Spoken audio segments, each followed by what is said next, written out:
Hello friends, today we are going to learn how to configure Liferay Tomcat server with Eclipse Neon. So first of all we will go to the Liferay downloads page and download our Eclipse IDE. So this is the page from where we will download the IDE. This is the same place from where we have downloaded our Liferay Tomcat server.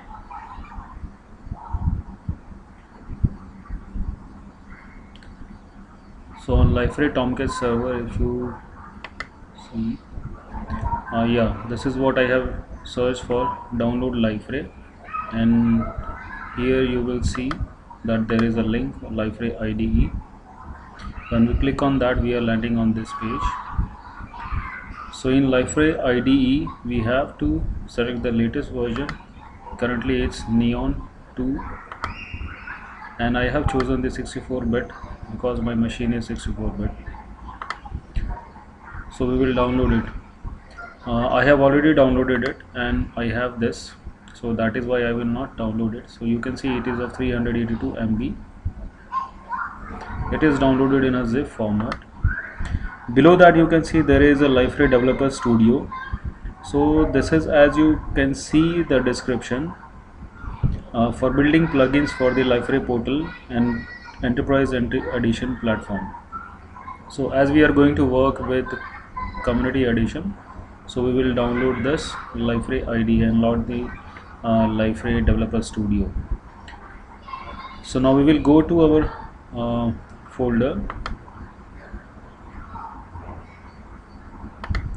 So this is, you can see I have downloaded it, and after extracting we get this folder Eclipse. Inside Eclipse, if you go inside, you will see the Eclipse exe. So we will start that. One more thing that you should make sure, like as in previous video we have seen that Liferay 7 requires 1.8 Java version. Similarly this Eclipse also requires 1.8 Java version. If you don't have it, then first you should install that Java 1.8 SDK, then you should start working on this Eclipse setup. If you go inside this like eclipse.ini, you will see that it is written required Java version is 1.8. So if you don't have that, it will not allow you to do this setup. Okay, so to start the Eclipse, we will have to configure our workspace. So I will configure my workspace at a place where I have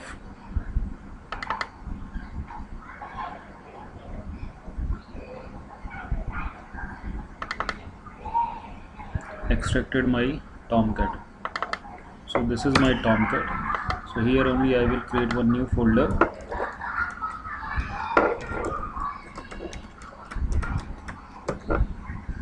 And this workspace I'll browse from Eclipse, or we can directly just copy the path and paste it here.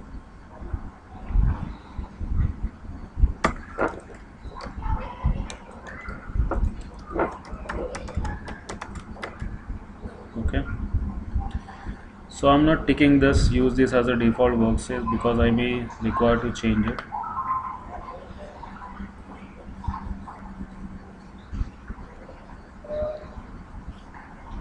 So once the Eclipse is started, the next step is, okay, the installing step we have already seen. There is nothing in that, you just have to extract the zip file. After that we will configure the workspace that we have already done. We have created a new workspace and configured in Eclipse. Now this is the next step. It is still starting.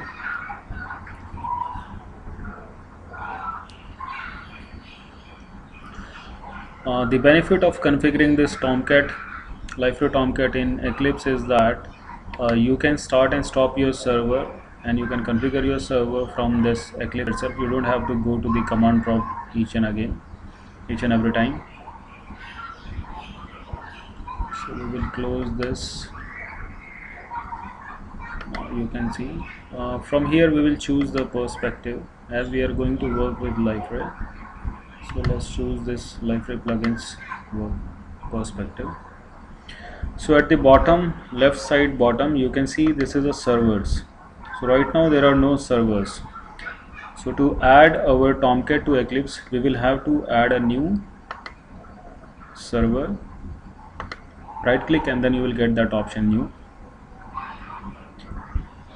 Here we will choose Liferay 7. Keep the host name as localhost. Then next. You will have to browse up to the directory where you have extracted your Liferay Tomcat bundle. So I will browse to that directory and choose the Tomcat. Here is a Tomcat 8. Click OK. So it has configured and it is showing like it has detected portal bundle type, that is Tomcat.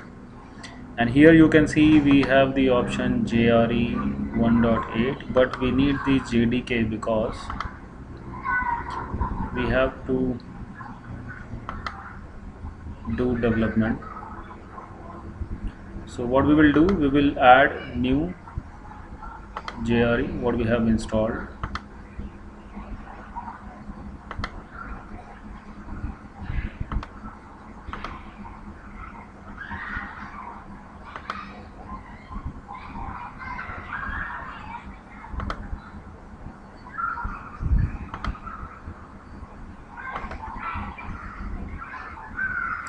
So I have browsed up to the JDK directory. Now it is showing me like this is the path, this is the JRE name. Click finish. Now you can see I have this JDK and the JRE1, and we have to select the JDK as our Java environment. Click apply. OK. Now from the drop down we need to choose the JDK that we have just added. Click finish. So here we have added our Tomcat. The Liferay Tomcat takes more time to start. So if you click on this, if you double click on this Liferay add newly added server, you will get this configuration option where you can configure the timeouts. So this is the timeout, the starting time that is required for Liferay. As it requires more time, we will just add one more 0 and then save it. After that we will start the server.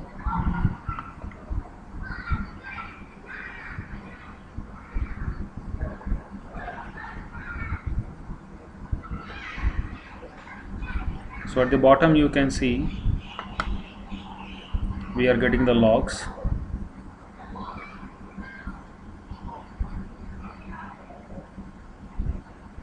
So we will wait until it gets started completely. Our server is now started. We will check the browser. Okay, it is loading. Okay, now we can sign in with the test user.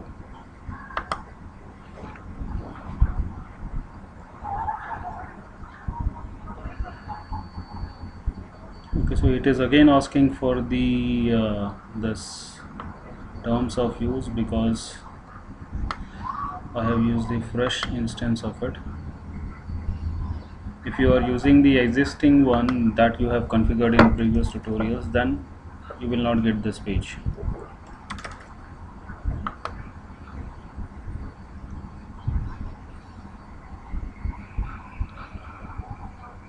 So here is our Liferay server started, and here once your server is started, you will see that inside this servers you will see the status as started. If it is not started completely, then it won't show you started, rather it will be showing you starting. So here you can see in your Eclipse IDE itself, you can see the logs that are being generated while the server is started. So this is one of the reasons in which you can uh, opt to start your Tomcat server from Eclipse IDE, because you get a user interface to configure it, to check the logs. So these are the other settings that you can do, but we don't require to do that. So that's it in this tutorial. In next tutorial we will be learning how to create a portlet with Liferay 7. Bye, have a good day.